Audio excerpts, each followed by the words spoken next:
Minha amiga e meu amigo, hoje pela manhã eu recebi a ligação de um colega de trabalho, que em tom de brincadeira me perguntou se eu era bruxo. Em tom de brincadeira respondi que não e perguntei por quê da pergunta. E ele então falou o seguinte: Carlos, eu estava lembrando aqui que há mais de um ano atrás nós estávamos a caminho do serviço na viatura e o comentário era a morte do Clesão. Eu falei que a morte do Clesão ia acabar derrubando Alexandre de Moraes. E me lembro que você, naquela ocasião, há mais de um ano atrás, falou que a morte do Clesão não seria em vão, mas que não seria ela a causadora da derrubada do Alexandre de Moraes. Ele falou outra coisa. Me lembro como se fosse hoje. Você falou de Débora dos Santos, a cabeleireira, que essa iria derrubar o sistema e o Alexandre de Moraes. Olha só, senhoras e senhores, essa conversa que eu tive com esse companheiro de trabalho, eu não lembrava, e ele lembrou. Realmente, eu sempre tive esse sentimento, que quem iria derrubar o sistema, não só Alexandre de Moraes, falei o sistema, seria a Débora. E eu, às vezes, até errava a profissão dela. Às vezes eu falava manicure, outra hora eu falava cabeleireira, mas eu sabia que era a Débora. E naquela ocasião, há mais de um ano, ninguém falava nela, mas eu sabia da história dela. E eu sabia que a história dela, quando viesse à tona, ia causar o estrago que está causando no sistema. Eu sabia. Olha, quem me acompanha no canal, no YouTube, e eu tenho vários inscritos leais, fiéis, assíduos, que está comigo há muito tempo, que me acompanha em todos os vídeos. E esses amigos no canal vão ser testemunha do que eu vou falar aqui. Há mais de um ano que eu venho falando da Débora. Quando pouca gente ou ninguém falava nela. Quando pouca gente ou ninguém falava nela. E eu falava da manicure que pegou, eu falava 16 anos porque era a expectativa, que estava para pegar 16 anos de cadeia pelo simples fato, era até repetitivo, porque quando você repete, marca, por sacar um batom labial e escrever na estátua a frase "perdeu o mané". Você que é assíduo é testemunha e lembra disso. Depois você corrobora aí com seu testemunho nos comentários. Há mais de um ano eu vinha falando isso. Vinha falando da Débora. E há mais de um ano eu falei para esse meu companheiro de trabalho: essa mulher vai derrubar não só Alexandre de Moraes, mas todo o sistema. Ele simplesmente ignorou. Porque ele não conhecia, não sabia a história dela. Aí você pergunta: negão, você é bruxo? Não sou bruxo. Não. Isso não é religião, não é bruxaria. Essa minha conclusão é fruto de ciência política. Várias pessoas simples da sociedade, aquelas pessoas anônimas, até um determinado momento da história, já derrubaram impérios, governos, regimes. Vamos lá, vamos raciocinar rapidinho para não alongar muito. 1992. Lembra quem provocou a ruína do governo Collor? Lembram? Um motorista. Aliás, foi um motorista do Collor, Heriberto França. Ele foi o pontapé inicial para acontecer o que aconteceu com o governo Collor de Mello, impeachment. Não foi os poderosos, não foi a oposição, não foi. O pontapé inicial foi dado por um motorista de Collor de Mello. Vamos para 2005. O governo do PT começou a ruir em 2005, graças à manifestação, denúncia do caseiro Francinildo dos Santos. Francinildo dos Santos. Vocês já ouviram falar na Primavera Árabe? Como começou a Primavera Árabe?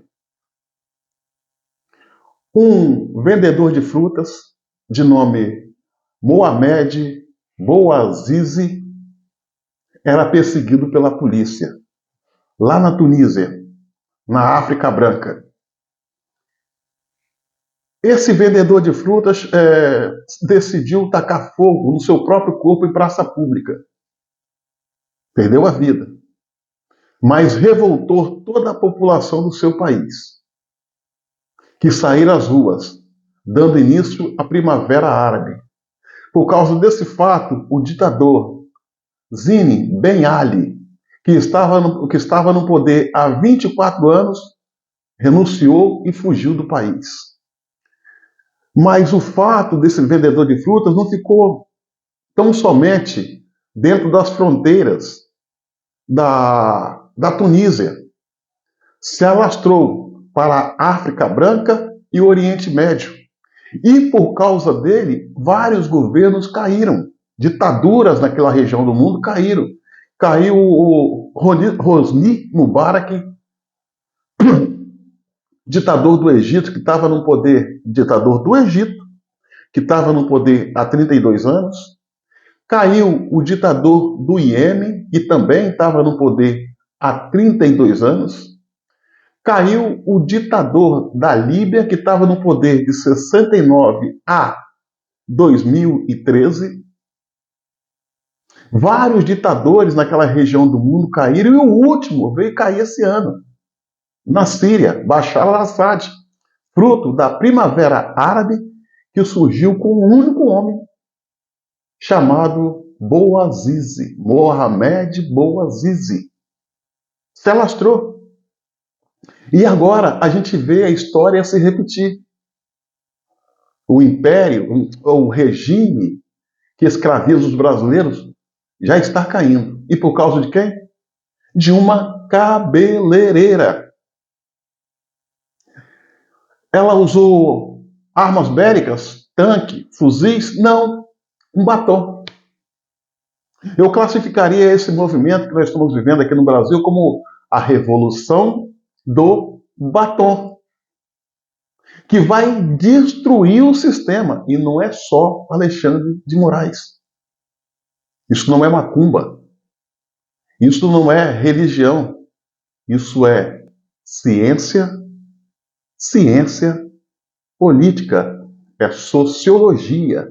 Na história, nada de novo acontece, apenas se repete com novos personagens. A cabeleireira Débora dos Santos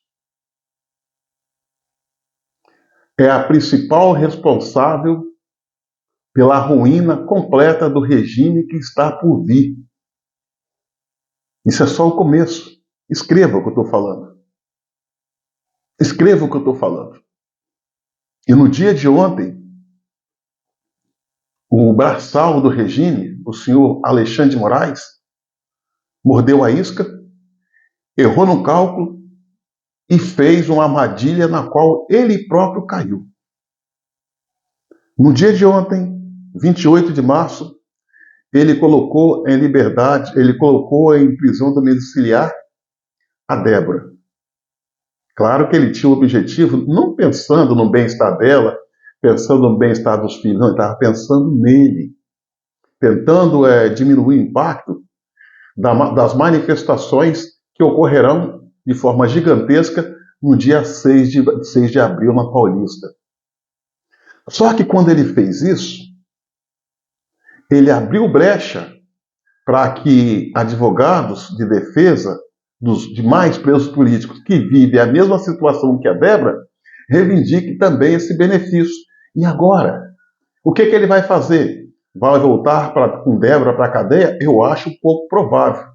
Vai negar o benefício a outras presas sobre a mesma condição? É arriscado, vai se desgastar demais. Mas como o cálculo errado não parou só nisso, ele também liberou para cumprir prisão domiciliar um professor aposentado de 69 anos de idade que tem problemas cardíacos, câncer avançado na próstata e foi vítima de um AVC. Isso abre brecha para que os advogados de defesa de todos os presos, homens que estão nessa situação ou situação semelhante, um pouco mais grave ou menos grave, possam pleitear também o mesmo benefício.